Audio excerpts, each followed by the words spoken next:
Halloween films with their special effects tricks have treated audiences to many a vile villain. Names like Jason or Freddy Krueger readily come to mind. But as John Rogers tells us, an upcoming play in Tallahassee proves the time-honored art form of the theater stage can be just as terrifying.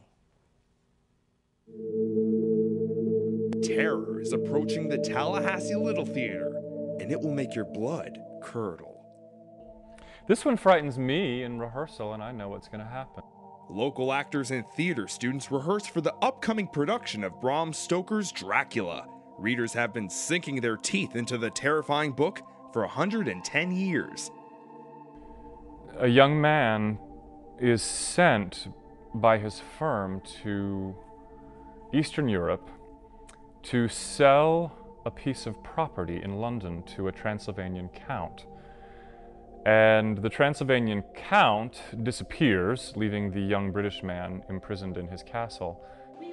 Meanwhile, two beautiful young women in London fall ill, and it's later discovered that Dracula has been drinking their blood. A young doctor and an elderly professor realize what's happening and set out with the suitors of the two young women to try to capture and kill Dracula. Tell me! Miss Lucy, how is it you know her name?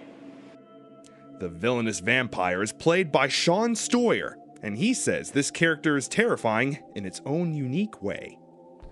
The way we're trying to deliver it and put it across is that, you know, he really is a monster, but yet he's reasoning, and he can wait and plan and that kind of stuff, and that's a lot more frightening than something that's just, you know, rampaging around. In Bram Stoker's Dracula, the title character comes to life each night and lives by sucking the blood of living people.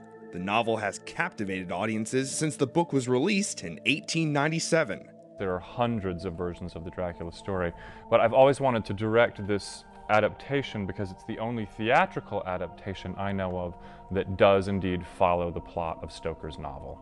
Dracula draws blood from young women in the play, and audience members can have their blood drawn too. Voluntarily, of course.